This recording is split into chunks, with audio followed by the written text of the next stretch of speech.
கடந்த வருடம் இதே நாள் அஜீதனின் முதல் நாவல் மைத்ரி வெளியிடப்பட்டு அவர் நாவலாசிரியராக நம் அனைவருக்கும் அறிமுகம் ஆனார். அதைத் தொடர்ந்து 6 சிறுகதைகளும் 3 குறுநாவல்களும் கடந்த வருடத்தில் வெளிவந்துள்ளது.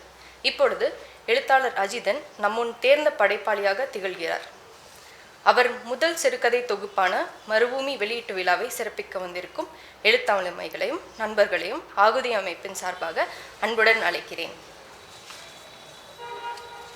இன்று வெளியீட்டு விழா காணும் மறுபூமி சிறுகதை தொகுப்பில் ஜஸ்டினும் நியாயத்தீர்ப்பும், நிலைவிழி, வழித்துணை, ஒரு குழந்தை இறப்பு பாடல், போர்க்ரோஸ்ட், முடியாட்டம் ஆகிய சிறுகதைகளும் மற்றும் குறுநாவல்கள் 1314 கப்பல்கள் மற்றும் மறுபூமி இடம்பெற்றுள்ளது. இந்த கதைகள் மரணம் என்னும் ஒற்றை சரடால் கோர்க்கப்பட்டுள்ளது.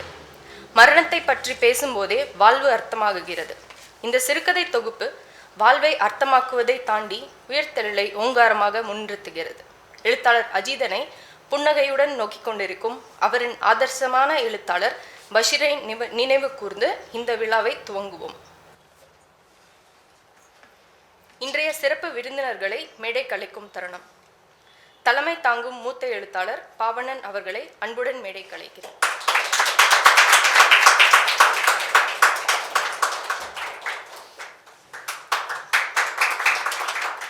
எழுத்தாளர், திரைக்கதை ஆசிரியர் தமிழ் பிரபா அவர்களை அன்புடன் மேடை கலைக்கிறேன்.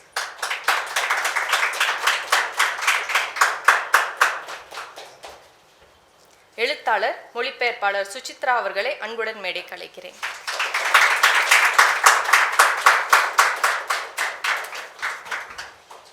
எழுத்தாளர், கவிஞர் அகர முதல்வன் அவர்களை அன்புடன் மேடை கலைக்கிறேன்.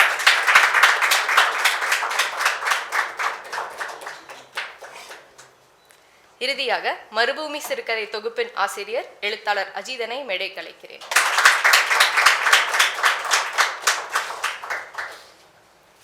சிறப்பு விருந்தினர்களை கௌரவிக்கும் நேரம்.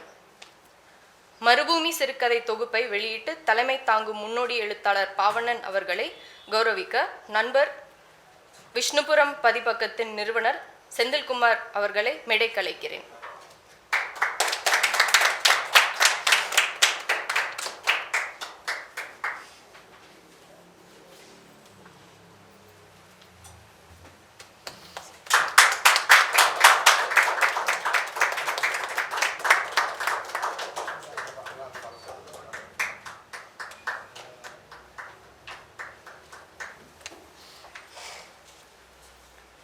எழுத்தாளர் தமிழ் பிரபா அவர்களுக்கு நினைவு பரிசை அளிப்பதற்காக வழி இணையதள ஆசிரியர் இளம்பருதி அவர்களை மேடை கலைக்கிறேன்.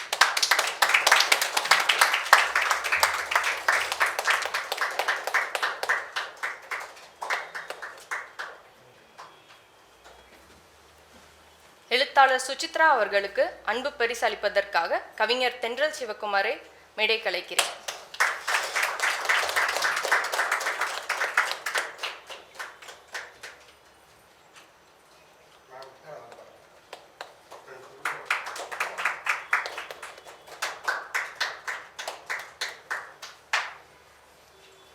எழுத்தாளர் அகர முதல்வனுக்கு அன்பு பரிசளிக்க நண்பர் கடலூர் சீனு அவர்களை மேடை கலைக்கிறேன்.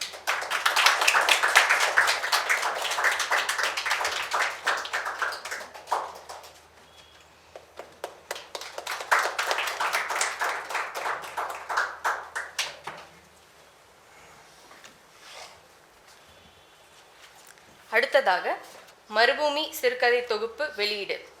எழுத்தாளர் பாவண்ணன் அவர்கள் நூலை வெளியிட இரத்த சாட்சி திரைப்படத்தின் இயக்குனர் ரஃபிக் இஸ்மாயில் அவர்களை அதை பெற்றுக்கொள்ள அன்புடன் மேடை கலைக்கிறேன்.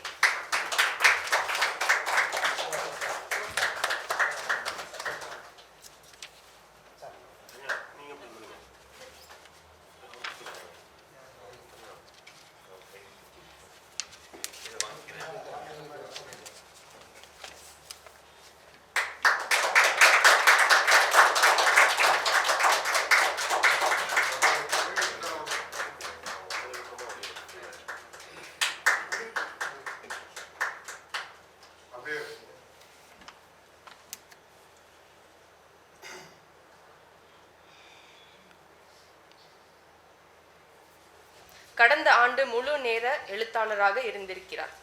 புதிய பரிணாமங்கள் நிகழ்ந்த ஆண்டின் இறுதியில் மறுபூமி மூலம் மறுபிறப்பும் புது வாழ்க்கை துணையும் கிட்டிய அவரை ஏற்புரை ஆற்றுமாறு அன்புடன் அழைக்கிறேன்.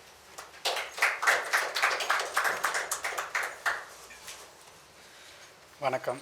எல்லாருக்கும் கேட்குதா? இன்னுமா? ஓகே. தலைமை உரை ஆற்றின பாவனன் அங்கிள் எனக்கு நினைவு தெரிந்த நாள்லேருந்தே தெரியும். அவர் நான் ஒரு தந்தை ஸ்தானத்துலேயும் பார்க்கக்கூடிய ஒரு ஆள். அவர் இன்றைக்கி சொன்ன பாராட்டுகள் எனக்கு ரொம்ப பெருமையாகவும் மகிழ்ச்சியாகவும் இருந்தது. அவர் முக்கியமாக மாறாத புன்னகையும் மனநிறைவும் அப்படின்னு சொன்னார். அது நமக்கு எங்கேயோ கேட்ட மாதிரி இருக்குது. அது ஆக்சுவலாக பஷீரை படிக்கும்போது நமக்கு தோணக்கூடிய ஒரு விஷயம். அது இந்த படைப்புலையும் தோணுங்கிறது ஒரு பெரிய பெருமை தான். அடுத்து தமிழ் பிரபா அவர் இந்த நீலம் சிறு இதழுக்கு அந்த கதையை அனுப்பணும் அப்படின்னு நான் நினச்சதுக்கு காரணம், எனக்கு வேறு எந்த இதழில் கொடுத்தாலும் அது நல்ல கதைன்னு சொல்லி போட்டுருவாங்க. ஆனால் ஒரு உரையாடல் தேவைப்பட்டுச்சு, ஒரு டயலாக் தேவைப்பட்டுச்சு. அது நான் நினச்ச மாதிரியே நான் அனுப்பினோன்னே முதல்ல வாசுகி பாஸ்கர்னு அதோடைய பதிப்பாசிரியர் அவருக்கு அனுப்பினேன். ஆனால் அவருக்கு அந்த கதை பிடிச்சிருந்தது. ஆனால் அது ஃபுல்லாக அதோடைய இதை ஜட்ஜ் பண்ணுறதுக்கு அவர் இன்னும் ஒரு ஆலோசனை குழுவுக்கு அனுப்பணும் அப்படின்னு சொன்னார். அப்போது தான் தமிழ் பிரபா ஸ்டாலின் ராஜாங்கம்க்கெல்லாம் கூட அனுப்பியிருக்காங்க. இப்போ தமிழ் பிரபா என்னை கூப்பிட்டு பேசினார். அந்த உரையாடலில் தான் நான் ஒரு இன்டென்ஷனோடு எழுதியிருப்பேன். அவர் அப்படி அதை எப்படி புரிஞ்சுக்கிட்டாரு, அதுக்குள்ளே உள்ள அந்த கேப், அதை பற்றி தான் நாங்கள் நிறைய உரையாடினோம். அந்த உரையாடல் ரொம்ப பயனுள்ளதாக இருந்தது. அது இந்த கதையோடு மட்டும் நிற்காமல் தொடர்ந்து அந்த உரையாடல் நடக்கணும் அப்படின்னு நினைக்கிறேன் எங்களுக்குள்ள. அவரையும் அவர் ஒரு இயக்கத்தை முன்னிறுத்துறாரு. இப்போ மார்கழியில் மக்கள் இசை அப்படின்னு ஒரு பெரிய கலாச்சார நிகழ்வு நடத்திட்டு வந்திருக்காரு. அது மேலே எனக்கு பெரிய ரெஸ்பெக்ட் இருக்குது. தொடர்ந்து அவங்க அந்த இயக்கத்தோடு நானும் என்னை இணைச்சிக்கணும் அப்படின்னு நினைப்பேன்.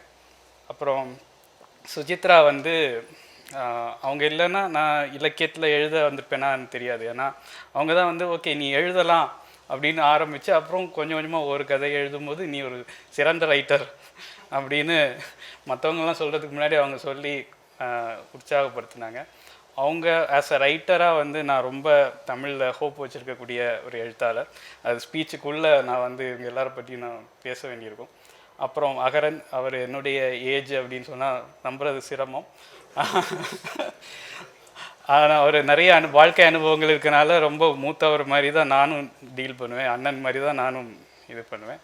அவருக்கும் என்னுடைய நன்றிகள், எல்லாருக்கும் நன்றி. அப்புறம் வந்திருக்கக்கூடிய எழுத்தாளர்கள் செந்தில் ஜெகநாதன், சாம்ராஜ், வாசு முருகவேல், எல்லாருக்கும் என்னுடைய நன்றி, வணக்கம். அதாவது ஒரு ஏற்புரையை 2 விதமாக கொடுக்கலாம். ஒன்று தேங்க்ஸ் சொல்லிவிட்டு வழக்கமாக ஒரு டெம்ப்ளேட் இருக்குது. அதாவது நான் இது இவ்வளோ எதிர்பார்த்து தான், இவ்வளோ வாசகர்கள் தான் நான் எதிர்பார்த்து எழுதினேன், அதோட அதிக வாசிப்பு கிடச்சிது, இந்த ஊக்கத்தை வச்சு நான் இனிமேல் இந்த மாதிரி எழுதுவேன், இதை சொல்லி முடிச்சிடலாம். இன்னொரு முறை நீங்கள் எழுதின படைப்பை வேலிடேட் பண்ணுற மாதிரி ஒரு ஐடியாவை ப்ரெசென்ட் பண்ணுறது. நான் போன மைத்ரி ஏற்புரை பண்ணுறதுக்கு முன்னாடியும் நண்பர்கள்ட்ட இந்த 2 முறையில் எது ஒரு ஐடியாவை சொல்லலாமா அப்படின்னு கேட்டேன். கிட்டத்தட்ட எல்லாரும் ஒரு மனதாக நீ ஒரு ஐடியாவை பேசணும் அப்படின்னு சொன்னாங்க. ஸோ அந்த நிகழ்வில் நான் அதை செஞ்சேன். இந்த வாட்டி நான் கேட்காமலே நானே ஒரு ப்ரிப்பேர் பண்ணிட்டு வந்தேன். ஸோ இதில் நான் கொஞ்சம் கலை சார்ந்திருந்தாலும் நிறைய தத்துவவாதிகளையும் தத்துவத்தையும் ரெஃபர் பண்ண வேண்டியிருக்கும். உடனடியாக அந்த பேர்கள் உங்களுக்கு கிடைக்கலன்னா ஸ்ருதி டிவியோடைய கமெண்ட்டில் நான் அந்த பேர்களை போடுறேன். அதை நீங்கள் அதை பற்றி ஃபர்தராக படித்து இதை விரிவுபடுத்திக்கலாம். இதை பற்றின வாசிப்பை நான் இங்கே கொடுக்கணும்னு நினைக்கிறது ஒரு புத்தகமாக எழுதுகிற அளவுக்கு ஒரு விரிவான விஷயம். ஆனால் அதோடைய அவுட்லைன் மட்டும் நான் கொடுக்குறேன். அதாவது சமீபத்தில் முகநூலில் ஒரு கவிஞர் என்னுடைய அல்கிசாவை பற்றி ஒரு விமர்சனம் எழுதியிருந்தார். அவர் போகிற போக்கில் பின்னமீனத்துவங்கிறது வரலாற்றில் இடைவெளிகளை நிரப்புறதும் அதில் சொல்லப்படாத மௌனங்களை சொல்கிறதும் அதுதான் இது ரொம்ப பழைய உணர்ச்சிகரங்களை திருப்பி எழுதிட்டுருக்காரு அப்படின்னு சொல்கிறாரு. அந்த கவிஞர் நான் ரொம்ப சாதாரணமாக நினைக்கக்கூடிய ஒரு கவிஞர். ஆனால் அவர் சொல்கிற இது வந்து நான் பல பேர்த்தையும், அதாவது இந்த படைப்புகளை வந்து படிக்காத பல பேர்த்தையும் நான் கேட்குறது. இப்போ இருக்கிற அதாவது அறம் தொகுதிக்கு முதல்ல அந்த மாதிரி ஒரு ரெஸ்பான்ஸ் வந்துச்சு. இது வந்து பழைய உணர்ச்சிகரங்களை கொண்டு இருக்குது அப்படின்னு தீவிர இலக்கிய சூழலில். அதுக்கப்புறம் தொடர்ந்து அப்பாவுடைய எழுத்துக்களுக்கும் என்னுடைய அல்கிசா அல்லது மறுபூமி மாதிரி எழுத்துக்களுக்கும் இந்த விமர்சனம் வருது. அப்புறம் பின்னவீனத்துவம் பற்றி ஒரு ஜெனரலைஸ்டு அண்டர்ஸ்டாண்டிங் இருக்குது. அது பொதுவாக இந்த மாதிரி பொதுமைப்பட்ட அண்டர்ஸ்டாண்டிங். ஆனால் ஒரு கலை வந்து எப்போதும் மக்களோட வாழ்க்கையோட தொடர்ந்து அதை ரிஃப்ளெக்ட் பண்ணிகிட்டு இருக்கக்கூடிய துறை. ஃபிலாசபி எப்போதும் அதுக்கு அடுத்த கட்டமாக தான் கலையை வந்து வந்தடையும். தர்க்கபூர்வமாக அதை எக்ஸ்பிளைன் பண்ணி அதை தொகுத்துக்கிட்டு அதுக்கு ஒரு பெயரை சூட்டி அதுக்கப்புறம் அதை தியரியாக வளர்த்தெடுக்கும். அப்படி பார்க்கும்போது நம்ம பின்னவீனத்துவ காலத்தில் இருக்கோமா அப்படிங்கிறது ஒரு முக்கியமான கேள்வி. ஆக்சுவலாக அப்படி இல்லை. கலை வந்து கொஞ்சம் கொஞ்சமாக பின்னவீனத்துவத்தை தாண்டி வளர்ந்துக்கிட்டு இருக்கு. அதுக்கு வந்து இப்போது கொஞ்சம் கொஞ்சமாக ஃபிலாசபியில் அதுக்கான லேபிளும் அதை தொகுத்துக்கிறதுக்கான முயற்சியும் நடக்குது. பொதுவாக இந்த காலகட்டத்தை வந்து போஸ்ட் மாடர்னிசம் அப்படின்னு சொல்கிறாங்க. அதாவது போஸ்ட் மாடர்ன் யுகத்துக்கு அடுத்த யுகம். அதை சொல்லக்கூடிய ஒரு தத்துவவாதியே இன்னும் ஒரு பெட்டரான பேர் கிடைக்குங்கிற நம்பிக்கையில் இப்போதைக்கு இதை வச்சுக்குவோம் அப்படின்னு சொல்கிறாரு. ஆனால் என்ரிகே தசல்னு ஒருத்தர் வந்து அது டிரான்ஸ்மாடர்னிசம் அப்படின்னு இன்னொரு பேர் சொல்லி அழைக்கிறார். ஸோ இந்த யுகத்துடைய புதிய யுகம் இது பற்றி தான் நான் பேச போகிறேன். இந்த யுகத்துடைய பொதுவான டைரக்ஷன் என்னவாக இருக்கும்? ஆக்சுவலாக போஸ்ட் மாடர்னிசத்துக்கு அப்புறம் வந்த இந்த யுகத்துக்கு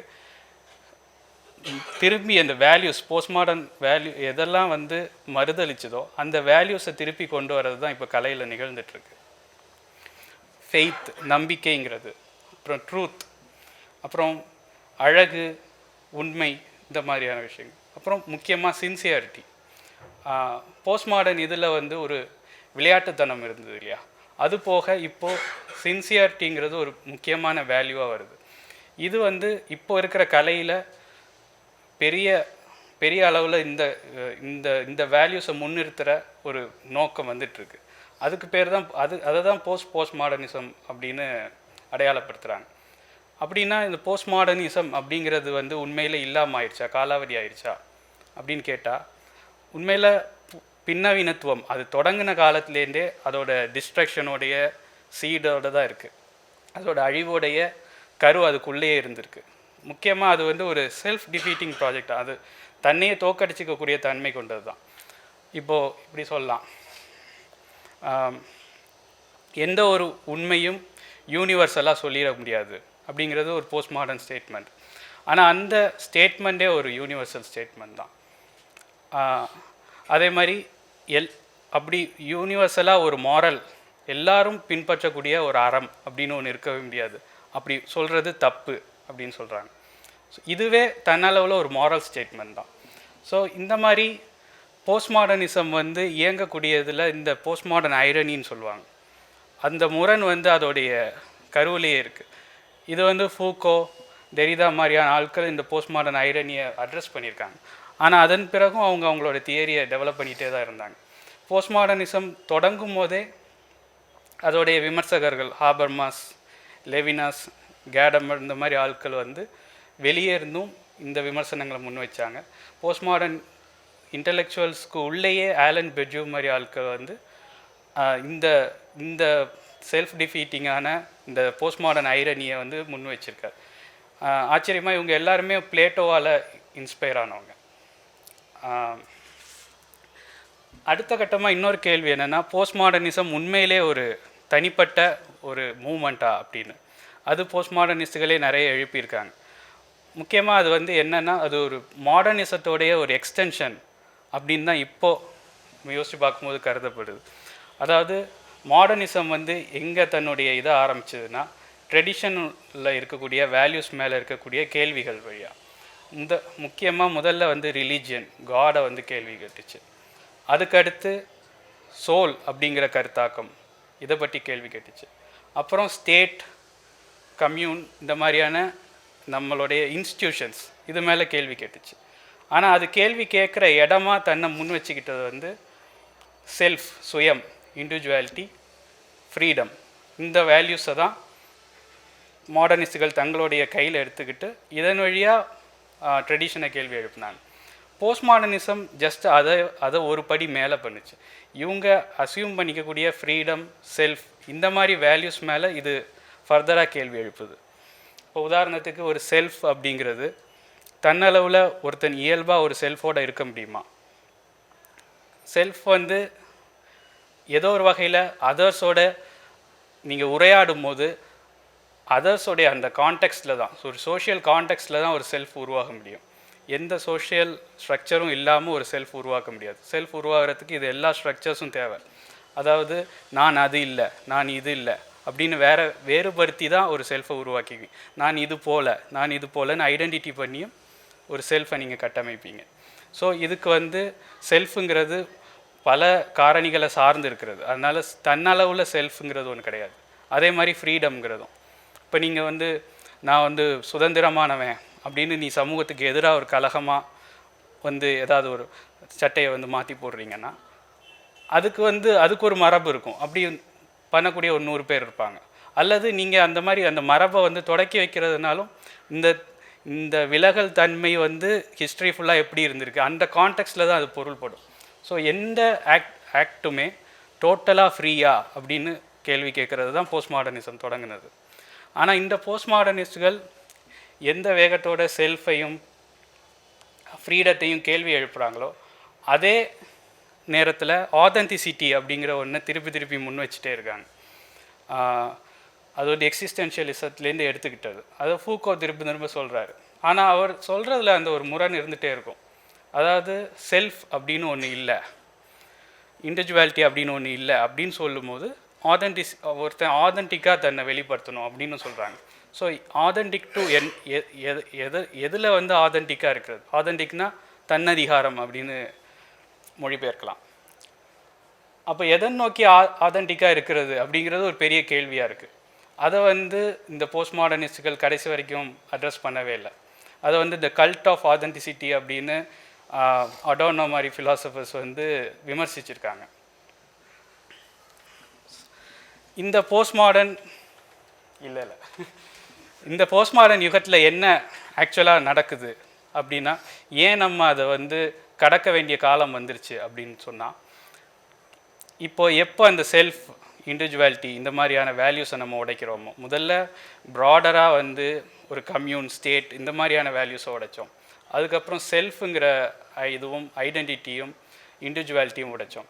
இப்போ என்ன ஆகுதுன்னா போஸ்ட் ட்ரூத் எரா அப்படின்னு கேள்விப்பட்டிருப்பாங்க. உண்மையை கடந்த காலத்தில் இருக்கிறோம் அப்படின்னு. அதே மாதிரி டோட்டலாக மாரல்ங்கிறது ரிலேட்டிவிஸ்டிக். அதாவது ஒவ்வொரு காலத்துக்கும் அதுக்கான மாரல் இருக்குது அப்படின்னா என்ன ஆகுதுன்னா மொராலிட்டி வந்து ஹிஸ்டரியில் ப்ரோக்ரெஸே ஆக முடியாதுங்கிறது தான். ஒவ்வொரு காலத்துக்கும் அதுக்கான மாரல், ஒவ்வொரு இடத்துக்கும் அதுக்கான மொராலிட்டி இருக்குது. இந்த மாரல் ரிலேட்டிவிசமும் இந்த போஸ்ட் ட்ரூத் எரான்னு சொல்லக்கூடிய உண்மையை கடந்து விட்டோம் அப்படின்னு சொல்கிறதும் இப்போ நமக்கு ஒரு பெரிய த்ரெட்டாக இருக்குது. இப்போது உதாரணத்துக்கு ஒரு ட்ரம்ப் மாதிரி ஒரு ஆள், அவர் பக்கா போஸ்ட் மாடர்ன் ஃபினாமினன் அவர். ஏன்னா அவர் வந்து ஃப்ளோரிடாவில் ஒன்று சொல்லுவார், நியூயார்க் போனால் வேறு ஒன்று சொல்லுவார், கலிஃபோர்னியா வந்தால் இன்னொன்று சொல்லுவார். ஒன்றுத்துக்கும் இன்னொன்றுத்துக்கும் அவருக்கு தொடர்ச்சியே இருக்க வேண்டியதில்லை. ஏன்னா அவர் வந்து அந்த கன்சிஸ்டண்ட்டாக ஒரு ஐடியாலஜியை பில்ட் பண்ண வேண்டிய காலத்தில் இல்லை. அவர்கிட்ட எதிர்பார்க்கவும் இல்லை. அவருடைய ஆப்போசிட் தரப்பும் அப்படி தான் இருக்காங்க. ட்ரம்ப்பை ஏன் சொல்கிறேன்னா, நம்ம ஊர்லேயும் அப்படி ஒரு ட்ரம்ப் இருக்கார். ஸோ அதனால் இங்கேயும் அதுதான் நடக்குது. இங்கே வந்து ஹிஸ்டாரிக்கலாக நீங்கள் எதையும் சொல்ல வேண்டியதில்லை, எதையும் கமிட் பண்ண வேண்டியதில்லை. அந்தந்த மொமெண்ட்டுக்கு ரியாக்ட் பண்ணிகிட்டே இருக்கிறது தான். அப்போது எதுக்காக வந்து இந்த கிராண்ட் நரேஷனை அல்லது ஐடியாலஜியை உடைக்கணும் அப்படின்னு போஸ்ட் மாடர்னிஸ்டுகள் சொன்னாங்களோ, அதாவது அத்தாரிட்டேரியனான ஒரு பவர் ஸ்ட்ரக்சர், பவர் குவிகிறது, அது நடந்துடக்கூடாதுன்னு தான் இதெல்லாம் பண்ணாங்க. ஆனால் அந்த அத்தாரிட்டேரியன் பவர் வந்து இதை ஒரு பொருட்டே இல்லாமல் போஸ்ட் மாடர்ன் அந்த ஃபினாமினனை யூஸ் பண்ணி 10 வருஷமாக சக்ஸஸ்ஃபுல்லாக இருந்துகிட்ருக்கு. ஸோ இதில் இந்த போஸ்ட் மாடர்ன் டீமன் அப்படின்னு சொல்லாது. இப்போது இன்னொரு உதாரணம் சொல்லணுன்னா, ஷிஷேக்னு ஒரு போஸ்ட் மாடர்ன் ஃபிலாசபர் இருக்கார். அவர் கேபிட்டலிசம் பற்றி திரும்ப திரும்ப பேசிகிட்டு இருப்பார். நான் கேட்கும் போது எனக்கு வந்து இவர் கேபிட்டலிசத்தை ஒரு கடவுளுக்கு நிகராக கொண்டு போயிட்டார். அதாவது கடவுள் இல்லைன்னு ஏத்திஸ்டிக்காக மறுத்தாச்சு. ஆனால் இந்த போஸ்ட் மாடர்னிஸ்டுகள் கேபிட்டலிசம்ங்கிற அந்த ஃபினாமினனை வந்து ஒரு கடவுளுக்கு நிகராக மாற்றிட்டாங்க. அதாவது உதாரணத்துக்கு ஷேக் இப்படி சொல்லுவார், நீங்கள் கேபிட்டலிசத்துக்கு எதிராக நீங்கள் ஒரு கொடி பிடிச்சிட்டு போனீங்கன்னா அந்த கொடியை தயாரிக்கிறது மாஸ் ப்ரொடியூஸ் பண்ணி உங்கள்கிட்ட கொடுக்கறது கேபிட்டலிஸ்ட்டுகள் தான். ஸோ நீங்கள் எதுக்கு எதிராக போராடுறீங்களோ அதுவே உங்களை அப்ராப்ரியேட் பண்ணிக்கும் அப்படின்னு ஒரு ஆம்னி பொட்டன்சியை கொடுத்துட்றாங்க. இது ஒரு வகையில் உண்மைன்னு உடனடியாக தோன்றினாலும் ஒரு கேபிட்டலிசம் மாதிரி ஒரு ஃபினாமினனை வந்து நம்ம ஒரு காட் லெவலுக்கு ஆம்னி பொட்டண்டாக மாற்றுறதோடைய டேஞ்சர் இருக்குல்ல, அப்போது ஒரு விதத்துலேயும் அதை எதிர்க்கவே முடியாதுங்கிற ஒரு கைவிடுற நிலை தான் இருக்குது. அதே மாதிரி தான் இந்தியாவில் ஒரு கேஸ்ட் சிஸ்டம் எடுத்துக்கிட்டிங்கன்னா அதை பற்றி போஸ்ட் மாடர்ன் உரையாடல்லாம் வந்து கேஸ்ட் எல்லா இடத்துலையும் எப்படி வேணாலும் அடாப்ட் ஆகிக்கும், ஒவ்வொரு சுச்சுவேஷன்லையும் கேஸ்ட் ஊடுருவோம் அப்படின்னு சொல்கிறாங்க. அது சொல்லும் போது நம்மளை அறியாமலே அந்த கேஸ்டோடைய பவர் மேலே ஒரு விதந்தோடல் வந்துடுது. அதை ஒரு மூலம் எதிர்க்க முடியாதுங்கிற ஒரு நிலை வந்துடுது. அந்த ஐடியலிசத்தை கைவிடுற இடம் இருக்குது. ஸோ அந்த இடத்துல தான் அந்த டிரான்ஸ்மாடர்னிசம்ங்கிற இது உருவாகி வரணும் அப்படின்னு தோணுது. இப்போ உதாரணத்துக்கு அது வந்து இதை வந்து நோம் சாம்ஸ்கி மாதிரி ஆட்கள் வந்து கிரிட்டிசைஸ் பண்ணியிருக்காங்க போஸ்ட் மாடர்ன் தன்மை அப்படின்னு. அதாவது ஒரு காலத்தில் தியரியும் ப்ராக்சிஸ் அப்படின்னு சொல்லுவாங்க, XIS PRAXIS ப்ராக்சிஸ், அது ப்ராக்டிஸுங்கிறதோடைய ஒரு ஃபிலாசபிக்கல் டேர்ம். ஃபிலாசபியை ப்ராக்டிஸ் பண்ணுறது, அதோடு ஒரு செயல் திட்டமாக முன்னெடுத்துக்கிட்டே இருக்கிறது. ஒரு விதத்தில் காந்தி எனக்கு அப்படிப்பட்ட ஃபினாமினன் தான். அவரோட ஃபிலாசபியும் ப்ராக்டிஸும் ஒன்றா இருந்தது. ஆனால் ஏதோ ஒரு கட்டத்தில் போஸ்ட் மாடர்ன் டைமில் வந்து பியூர்லி அகாடமிக்கான ஆட்களாக போஸ்ட் மாடர்னிஸ்ட்கள் மாறிட்டாங்க. அவங்க வந்து திரும்ப கேபிட்டலிசத்தை பற்றி நீங்கள் இப்போது தெருவில் இறங்கி போராடாதீங்க, அவங்க உங்களை யூஸ் பண்ணிக்குவாங்க, நீங்கள் இருந்து சில பேப்பர்ஸை சப்மிட் பண்ணுவோம், இது பண்ணுவோம், அப்படி தான் அவங்க இயங்கிட்டு இருக்காங்க. ஸோ இதன் மூலம் என்ன நடக்குதுன்னா டோட்டலாக ஒரு ஸ்தம்பிச்ச மாதிரியான நிலை வந்துருச்சு. அதுதான் நோம் சாம்ஸ்கி சொல்கிறாரு, 80s 90s வரைக்கும் ரொம்ப ஆக்டிவான ஒரு லெஃப்ட் வந்து காலேஜ் இந்த மாதிரி இன்ஸ்டிடியூஷன்ஸில் இருந்தது. இப்போ வந்து சும்மா இதை பற்றி தியரிஸும் பிஹெச்டிஸும் சப்மிட் பண்ணுறது தான் நடந்துகிட்டே இருக்க வழிய இந்த போஸ்ட் மாடர்ன் இது வந்து ஆக்டிவிசத்தை சுத்தமாக இல்லாமல் ஆக்கிடுச்சு அப்படின்னு. ஹானா ஆரண்ட்னு ஒருத்தவங்க அந்த நாசி இதுலேருந்து வெளிவந்த ஒரு ஜூ ஃபிலாசபர், அவங்க இந்த ப்ராக்சிஸுங்கிற இதை வந்து ஃபிலாசபி கைவிட்டதை வந்து ரொம்ப ஹார்ஷாக கிரிட்டிசைஸ் பண்ணியிருக்காங்க. ஸோ இவங்க எல்லாம் போஸ்ட் மாடர்னிசத்துக்கு வெளியே இருந்து அதை கிரிட்டிசைஸ் பண்ணுவாங்க. நான் போஸ்ட் மாடர்ன்னு சொல்லும் போது ஃபூக்கோ, டெரிடா, லக்கான் இவங்களெல்லாம் சொல்கிறேன். இப்போ டிரான்ஸ்மாடர்னிசம் அப்படின்னு நான் அந்த டேர்மை அப்ராப்ரியேட் பண்ணுறேன். அது இன்னும் வைடாக யூசேஜுக்கும் இதுக்கும் வரல, ஆனால் நான் உத்தேசிக்கிறதுக்கு அது கரெக்டாக இருக்குங்கிறதுனால அது நான் அப்ராப்ரியேட் பண்ணுறேன். அது வந்து ஒரு விதத்தில் அடுத்த காலகட்டமாக இமர்ஜ் ஆகி வருது. அது என்னன்னா முரணியக்கம்னு சொல்லுவாங்க, டயலெட்டிக்ஸ். மாடர்னிசத்துக்கும் போஸ்ட் மாடர்னிசத்துக்குமான டயலெட்டிக்ஸ் வழியாக சிந்தசைஸ் ஆகி வரக்கூடிய புதிய ஏஜ். ஸோ வந்து இது போஸ்ட் மாடர்னிசத்தோடைய ஆதென்டிசிட்டியை மாடர்னிசத்தோட செல்ஃபை கைவிடாமல் செல்ஃபை வந்து எப்படி திருப்பி ஒரு வேல்யூவாக கொண்டு வரலாம், செல்ஃப் அண்ட் ஐடென்டிட்டி இண்டிவிஜுவாலிட்டியை எப்படி திருப்பி ஒரு வேல்யூவாக கொண்டு வரலாம் அப்படின்னு கேட்குது. இன்னொரு வகையில் மாடர்னிசம் போஸ்ட் மாடர்னிசம் ரெண்டையும் சேர்த்து மாடர்னிட்டி அப்படின்னு வச்சா ட்ரெடிஷன் தீசிஸ், மாடர்னிட்டி வந்து ஆன்டி தீசிஸ், இதனுடைய சிந்தசிஸாகவும் லார்ஜர் பிக்சரில் இந்த டிரான்ஸ்மாடர்ன் இனிமேல் வரக்கூடிய புதிய ஏஜ் இருக்கும். அது எப்படி இருக்கும்னா செல்ஃப் இந்த வேல்யூஸ் க்ரியேட் ஆக்கிட்டோம். இது வந்து ட்ரெடிஷனுடைய காட், சோல் இந்த மாதிரியான விஷயங்களை, அப்புறம் ஸ்டேட்டுங்கிற வேல்யூ, இந்த மாதிரி விஷயங்களை ஒரு மெட்டஃபராக யூஸ் பண்ணுகிறது. இப்போ நம்ம நிலைநிறுத்த வேண்டிய வேல்யூஸுங்கிறது ட்ரூத், இந்த மாதிரியான அப்சல்யூட்டான வேல்யூஸை வந்து திருப்பி கொண்டு வர்றது தான் டிரான்ஸ்மாடர்னிசம் பண்ணுது. அதுக்கு வந்து கடவுளுங்கிறது ஒரு முக்கியமான ஒரு மெட்டஃபர். கடவுள் பக்தி இல்லை, கடவுள் வந்து ஒரு நான் என்னுடைய மறுபூமியிலையோ அல்லது அல்கிசாலேயோ பெரும் கருணையோடைய ஒரு மெட்டஃபராக தான் கடவுளை வச்சுருக்கேன், அல்லாவை சொல்கிறேன். ஸோ வந்து அது இஸ்லாமிய கடவுளுக்கும் மேலே அது வந்து அப்சல்யூட் கம்பேஷனுடைய ஒரு மெட்டஃபராக மாற்றியிருக்கேன். ஸோ அதுதான் டிரான்ஸ்மாடர்னிசத்தோடைய வழி. இதன் வழியாக என்ன நடக்குதுன்னா, வெஸ்டில் பிளேட்டோனிசத்தை வந்து அதாவது மொத்த போஸ்ட் மாடர்ன் இயக்கமும் வந்து பிளேட்டோவுக்கு எதிரானது தான். பிளேட்டோ என்ன சொன்னாருன்னு இவங்க நினச்ச ஒரு விஷயத்தை எதிர்த்தது தான். அதாவது அது வந்து டெரிடா வந்து மெட்டாஃபிசிக்ஸ் ஆஃப் த ப்ரெசன்ஸ் அப்படின்னு சொல்கிறாரு.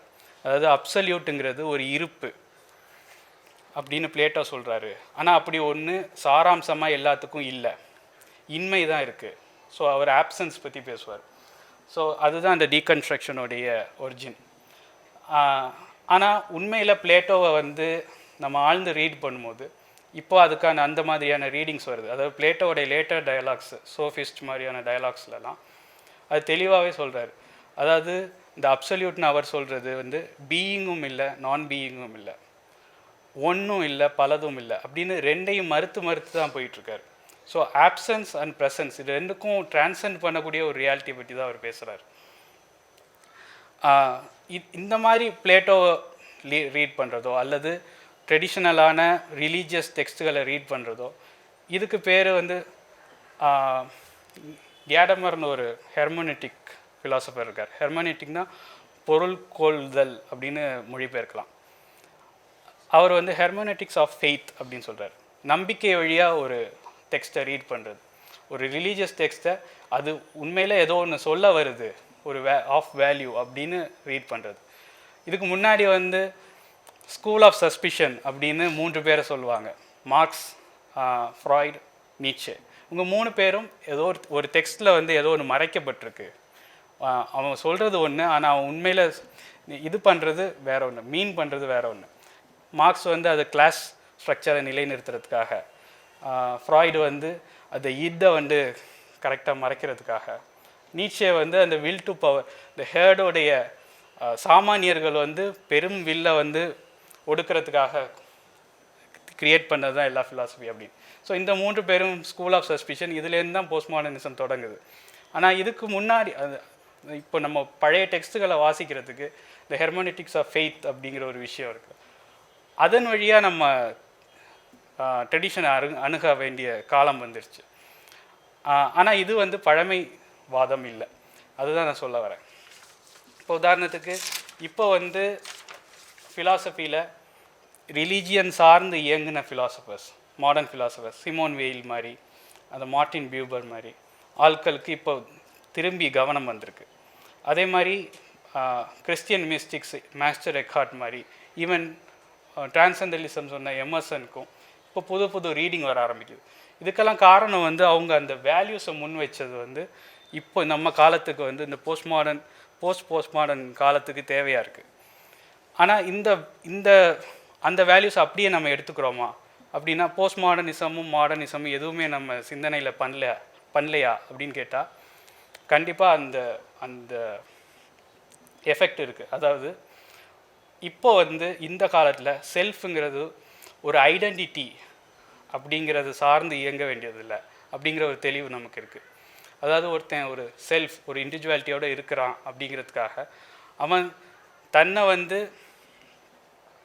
தான் இயல்பு இது அப்படின்னு, நான் பிறந்ததுலேருந்தே என்னுடைய இயல்பு இது அப்படின்னு கருத வேண்டிய அவசியம் இல்லை. இப்போ அவனுக்கு என்ன புரிதல் இருக்குன்னா, செல்ஃப் வந்து ஐடென்டிட்டி வழியாக இல்லை, டிஃபரன்ஸ் வழியாகவும் வருது. அதாவது நான் இன்னொருத்தனோட உரையாடும் போது நான் அவன் மாதிரி இல்லை அப்படின்னு நான் எனக்கு உணர்றேன்.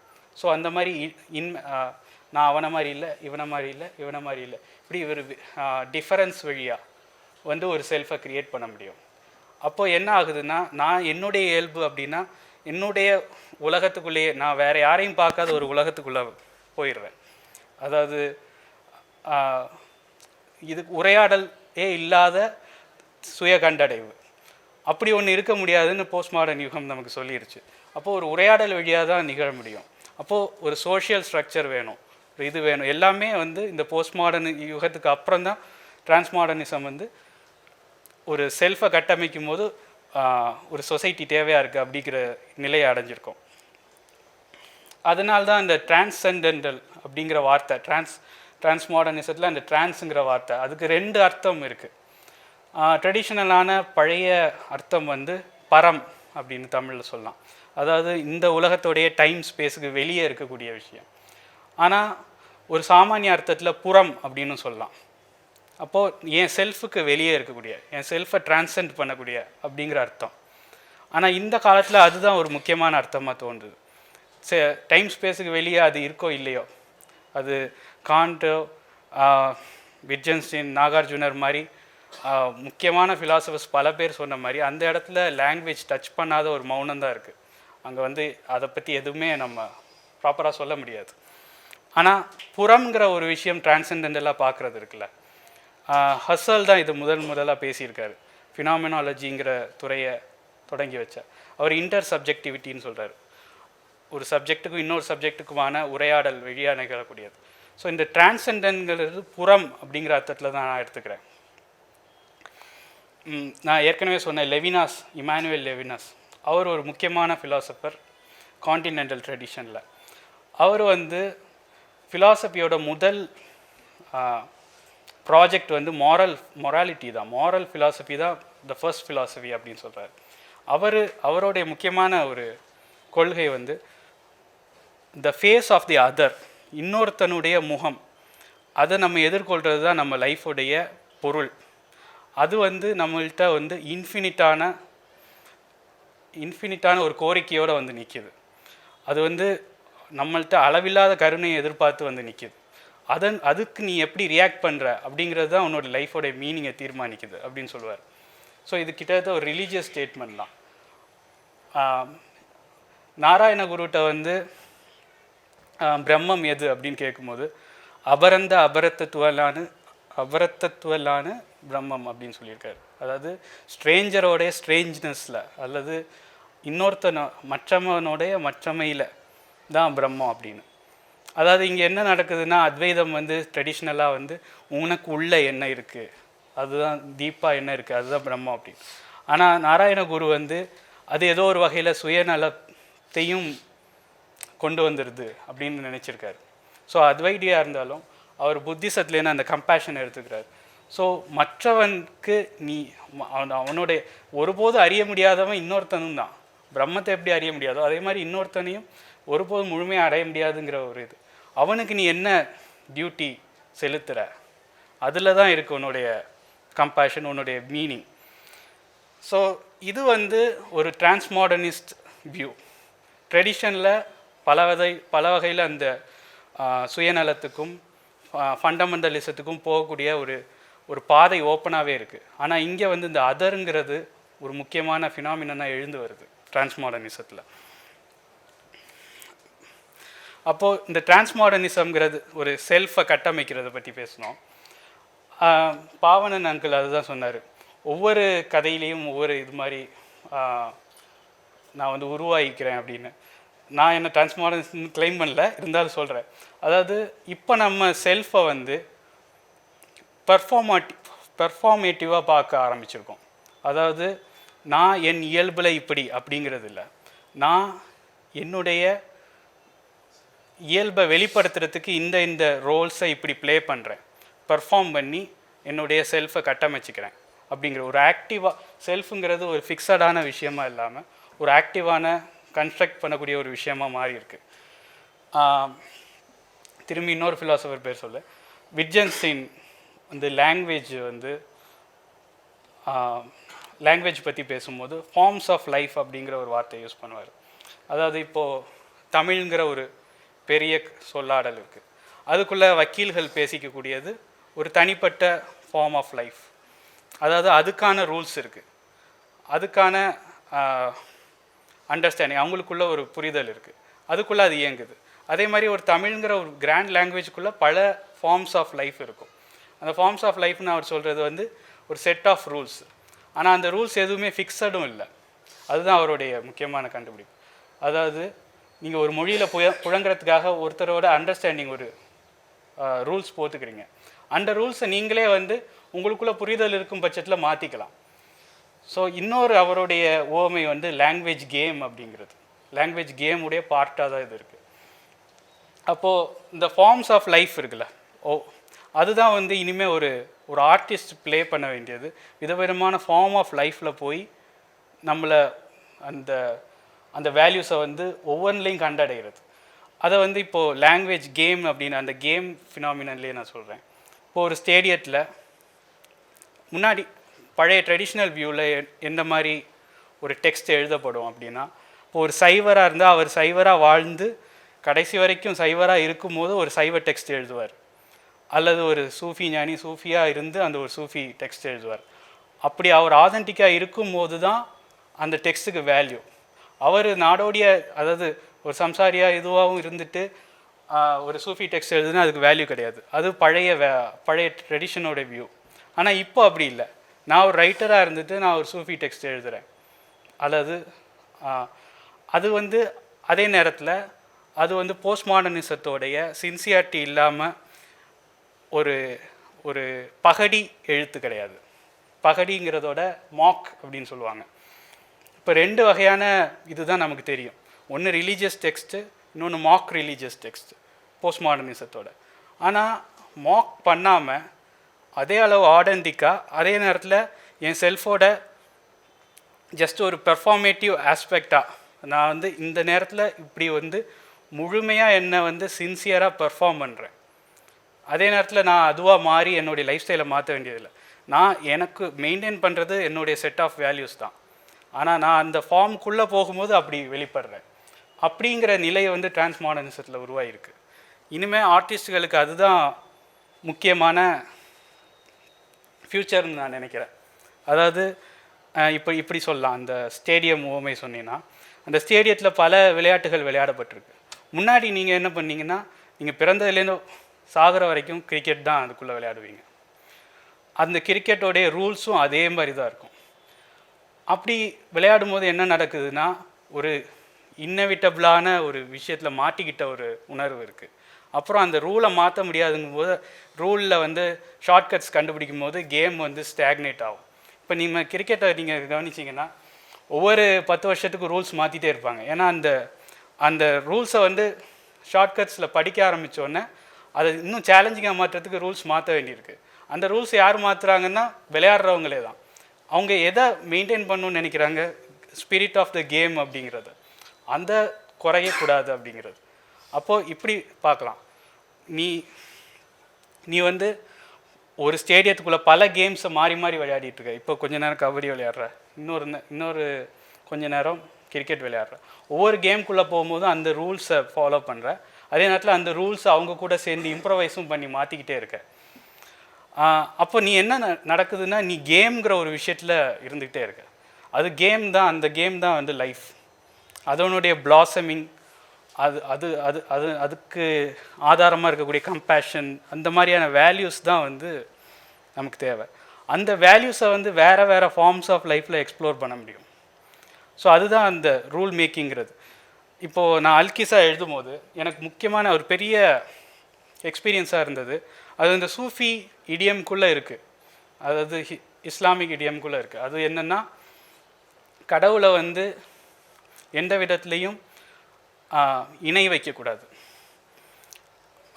அதாவது இவர் கடவுளை போன்ற மகத்தானதுன்னு எதையும் சொல்லக்கூடாது. அதாவது படைப்பு, அவருடைய படைப்பாக இருக்கக்கூடிய எதையும் டிவினிட்டி கொடுக்கக்கூடாது. இன்னொன்று வந்து அவரை வந்து ஒரு பர்சானிஃபை, இந்து ரிலீஜியன்லையோ இல்லை வேறு சில ரிலீஜியனில் கூட இது உனக்கே நல்லா இருக்கா, கருணை கிடையாதா அப்படின்னு கேட்குற ஒரு பாசிபிலிட்டி உண்டு. ஆனால் இஸ்லாமில் அது இல்லை, அதோடைய ஸ்ட்ரக்சர்லேயே. இப்போ அது அப்படி அந்த இடியம்குள்ளே போய் எழுதும்போது அது வந்து முன்னாடி போஸ்ட் மாடர்னிஸ்டுகள் என்ன சொன்னாங்க, இதெல்லாம் வந்து ஒரு லிமிட்டேஷன் அப்படின்னு. ஆனால் அது லிமிட்டேஷன் இல்லை, அது ஒரு ஃப்ரீடம். அதுக்குள்ளே இன்ஃபினிட்டாக நம்ம போகக்கூடிய ஃப்ரீடம் இருக்குது. அதே நேரத்தில் அதுலேயே அந்த ரூலை பிரேக் பண்ணக்கூடிய எலிமெண்ட் இருக்குது. இப்போ உதாரணத்துக்கு அனல் ஹக் அப்படின்னு ஒரு விஷயம் சூஃபியில் எப்போதுமே உரையாடக்கூடிய விஷயம். அது என்னென்னா, மன்சூர் அல் ஹல்லாஜ்னு ஒருத்தர் தன்னை ஐ ஆம் த ட்ரூத் அப்படின்னு சொல்லிக்கிட்டார். அவரை வந்து பெர்சிக்யூட் பண்ணி கொன்னாங்க. ஆனால் பல பின்னாடி வந்த சூஃபி ஞானிகள் வந்து அவரை வந்து ஜஸ்டிஃபை பண்ணியிருக்காங்க. எப்படின்னா, அவராக இருந்து அந்த வார்த்தையை சொல்ல, அவர் வழியாக தெய்வம் தான் அதை சொல்லியிருக்கு. இறைவனே வந்து நான் தான் ட்ரூத்துன்னு சொல்லியிருக்கு அவர் வழியாக. ஸோ அதனால் அது இது. ஸோ இதை வச்சு பஷீர் ஒரு கதை எழுதியிருக்காரு. அதில் வந்து அனல் ஹக்னு சொல்லிகிட்டே இருப்பார், அவரை கொண்டுருவாங்க. இந்த கதையை அவர் இளம் வயதில் எழுதியிருக்காரு. அது முடிஞ்சு ஒரு 10 வருஷம் கழிஞ்சு 10-20 வருஷம் கழிஞ்சு நான் இந்த கதையை எழுதியிருக்கக்கூடாது, இது வந்து இறை நம்பிக்கைக்கு எதிரானது அப்படின்னு ஒரு நோட் எழுதுகிறாரு. நோட் எழுதி பஷீருக்கே ஒரு முறையில் அந்த நோட்டை முடிக்கும் போது அனல் ஹக் அப்படின்னு திரும்பி எழுதி. ஸோ அது எனக்கு பெரிய இன்ஸ்பிரேஷன். நான் இந்த அல்கிசாவில் வந்து அந்த மொமெண்ட்டை எக்ஸ்ப்ளோர் பண்ணியிருக்கேன். அதாவது அந்த பஷீர் வந்து அவர் வாயில் அனல் ஹக்னு வந்துகிட்டே இருக்குது.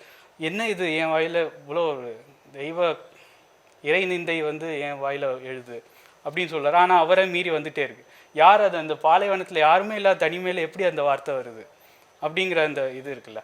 ஸோ இந்த அனல் ஹக்குங்கிறது ஒரு வகையான ரூல் பெண்டிங் தான். ஆனால் அதுவும் அந்த ரூல்குள்ளே வரும். இதுதான் ஃபார்ம் ஆஃப் லைஃப்னு அவர் சொல்கிறது. ஒரு கேம் எப்படி இவால்வ் ஆகுதோ, ஃபார்ம் ஆஃப் லைஃப் எப்படி இவால்வ் ஆகுதோ, அதுதான் வந்து ஒரு டிரான்ஸ்மாடர்ன் ஒர்க்குடைய இயல்பு. இப்போ நான் அந்த மாதிரி பல ஃபார்ம்ஸ் ஆஃப் லைஃப்பில் உள்ளே போய் எழுத முடியும். அதே அளவுக்கு ஆதென்டிக்காக, நான் ஒரு நடிப்பு இல்லை, அதே அளவுக்கு ஆதென்டிக்காக நான் எந்த வேல்யூஸை நிலைநிறுத்த விரும்புகிறேனோ அதை வந்து ஒவ்வொரு ஃபார்ம் ஆஃப் லைஃப்லையும் எக்ஸ்ப்ளோர் பண்ணுறதுக்கான பாசிபிலிட்டி, அதுதான் இனிமேல் ஃப்யூச்சருடைய ஆர்ட்டு. இப்போது ஒரு சுருக்கமாக சொல்லணுன்னா, மாடர்னிசம், போஸ்ட் மாடர்னிசம் இது எல்லாத்துக்கும் என்ன ரோல் இருக்குது அப்படின்னு பார்த்தா, கண்டிப்பாக அதுக்கு ஒரு ரோல் இருந்தது. இப்போ மாடர்னிசம் வந்து ட்ரெடிஷன் வந்து ஃபண்டமெண்டலிசம் இது நோக்கி போகும்போது, சூப்பர்ஸ்டிஷன் நோக்கி போகும்போது ஸ்ட்ராங்காக அதுக்கு எதிராக ஒரு கேள்வி கேட்டுச்சு. அந்த கேள்வி வந்து அந்த காலத்தில் தார்மீகமாக வெளிப்பட்ட கேள்வி தான். அது கூட வெளிப்பட்ட கசப்பு இருக்குல்ல, அதை இமிட்டேட் பண்ணப்படுது. ஆனால் ஆரம்ப மாடர்னிஸ்ட்டுகள் வந்து அந்த தார்மீகத்தை விட்டு கொடுக்காம அதன் வழியாக தான் கேள்வி கேட்டாங்க. அதே தார்மீகத்தோட போஸ்ட் மாடர்ன் ரைட்டிங்கும் இருந்திருக்கு. அதாவது ஸ்டாலின் மாதிரியான அத்தாரிட்டேரியன் ரெஜிம் ஒரு பக்கம், இன்னொரு சைடு மெக்கார்த்திசம் மாதிரி டோட்டலாக கேபிட்டலிஸ்ட், இதோட இது நேஷ்னலிசம், இதெல்லாம் திருப்பி இமர்ஜ் ஆகக்கூடிய ஒரு பீரியடில் இது எல்லாத்தோட சீரியஸ்னஸையும் எல்லாத்தோட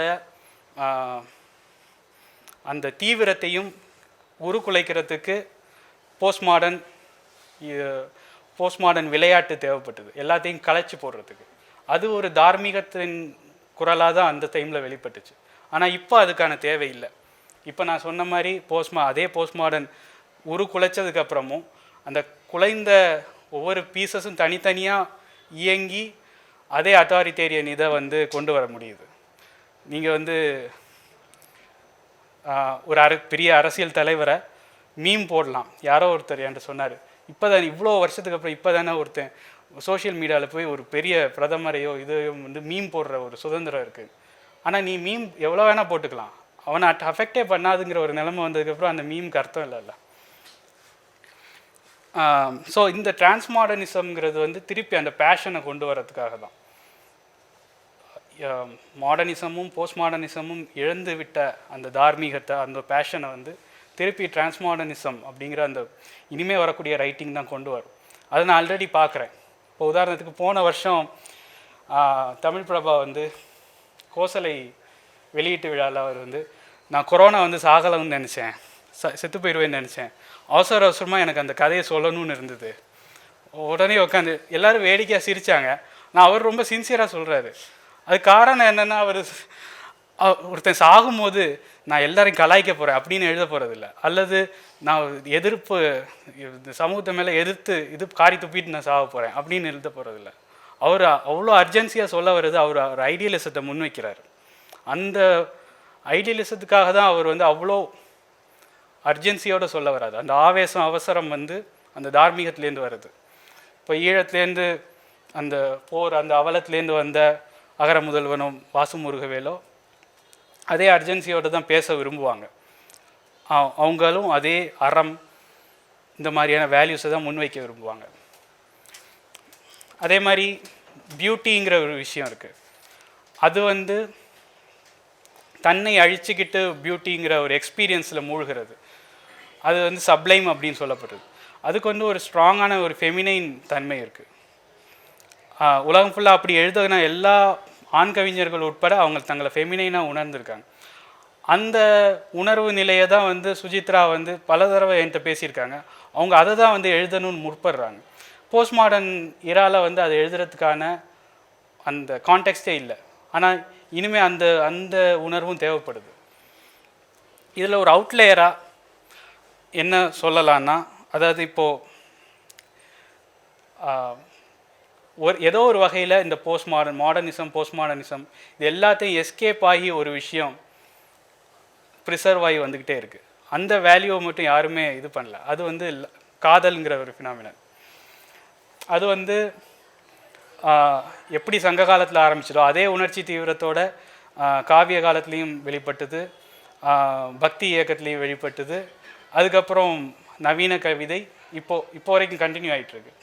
அது காரணம் என்னென்னா, பயாலஜிக்கலாக சோஷியாலஜிக்கலாக நீங்கள் எப்படி எக்ஸ்பிளைன் பண்ணாலும் காதல்ங்கிற அந்த ஃபினாமினனில் ஏதோ ஒரு அதர் வேர்ல்ட்லி தன்மை, ஒரு ஸ்பிரிச்சுவல் தன்மை, ஒருத்தன் தன்னை அழிச்சிக்கிட்டு இன்னொரு இதுக்காக போகிறதுக்குள்ள இந்த அதர்னு சொல்கிறேன்ல, அந்த அதரை வந்து ஈஸியாக நீங்கள் ஒரு பெண்ணோட ஐடென்டிஃபை பண்ண வைக்க முடியும். ஸோ அந்த ஒரு கிட்டத்தட்ட ஒரு மழை பெஞ்ச அடுப்பில் நீங்கள் தோண்டி தோண்டி உள்ளே ஏதோ ஒரு நெருப்பு எடுக்கிறீங்களா, அந்த மாதிரி அந்த நெருப்பு மட்டும் அடையாமல் வந்துகிட்டே இருந்தது. இப்போது அந்த அந்த காதல்ங்கிற ஒரு ஃபினாமினனை வச்சு நம்ம எல்லா வேல்யூஸையும் எடுக்க முடியும். நீ ஒரு பெண்ணை காதலிக்கிற மாதிரி இயற்கையை பார்க்கலாம், அது பெண் மேலே இருக்கக்கூடிய காதல் மாதிரி ஒரு ஆசிரியர் மேலே உனக்கு இது இருக்கலாம், ஒரு சக மனிதனை இது பண்ணலாம். இப்படி எல்லா வேல்யூஸையும் அந்த ஒரு உணர்ச்சி நிலையிலேருந்து நம்ம கொண்டு வர முடியும். ஸோ அதனால தான் நேச்சுரலாக வந்து என்னுடைய மைத்ரியும் அல்கிசாவும் வந்து காதல் இது பண்ணுச்சு. அதே நேரத்தில் நான் மறுபூமி வந்து காதல் இல்லாமல் அந்த வேல்யூஸை முன்வைக்கிறதுக்கு முயற்சி பண்ணேன். ஆனால் அதுலேயுமே பஷீர் வந்து இறைவனை பார்க்குறது அது நம்ம ஒரு விதத்தில் ஒரு காதலாக தான் நம்ம பார்க்க முடியும். தன்யா சிரிக்கா. ஸோ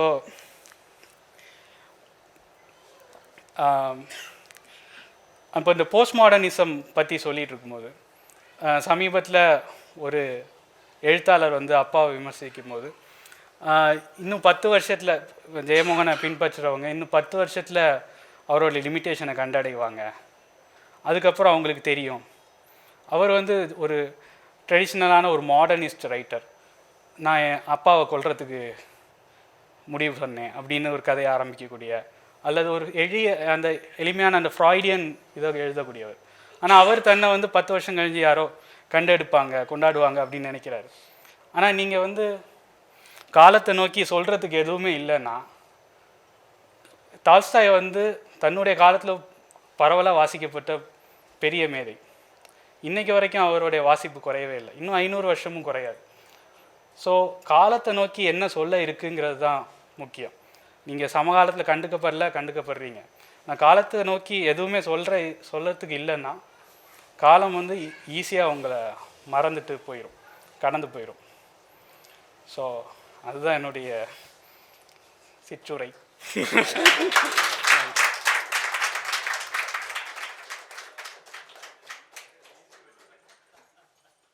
அனைவரும் சிந்தித்து பார்க்கக்கூடிய தத்துவார்த்த பார்வையை முன்வைத்து சிறப்பான ஏற்புரை ஆற்றிய அஜிதனுக்கு நன்றி. நண்பர்களே, நாம் நிகழ்வின் இறுதி கட்டத்திற்கு வந்திருக்கிறோம். இந்த நிகழ்வுக்கு தலைமை தாங்கிய எழுத்தாளர் பாவண்ணன் அவர்களுக்கு என் மனமார்ந்த நன்றிகள். சிறப்பு விருந்தினராக வந்து மறுபூமி சிறுகதை தொகுப்பை பெற்றுக்கொண்ட இயக்குனர் ரஃபீக் இஸ்மாயில் அவர்களுக்கு நன்றி. தொகுப்பில் உள்ள படைப்புகளை அவர்களின் அவதானிப்புகள் அனுபவங்களின் வழியாக ஆராய்ந்து சிறப்புரை ஆற்றிய எழுத்தாளர் தமிழ் பிரபா, எழுத்தாளர் சுசித்ரா, எழுத்தாளர் அகர முதல்வன் அவர்களுக்கு என் நன்றிகள். தத்துவார்த்தமாக ஏற்புரை வழங்கிய எழுத்தாளர் அஜிதனுக்கு நன்றி. இந்த நிகழ்வை சிறப்பாக நடத்தி கொடுத்த ஆகுதி அமைப்புக்கு நன்றி. டிஸ்கவரி புக் ஹவுஸ் அரங்கை அளித்து உதவியதற்கு நன்றி. இந்த நிகழ்வை பதிவு செய்த ஸ்ருதி டிவி கபிலனுக்கும் நன்றி. மற்றும் கலந்து கொண்ட அனைத்து நண்பர்களுக்கும் நன்றிகள். விழா இனிதே நிறைவேறு.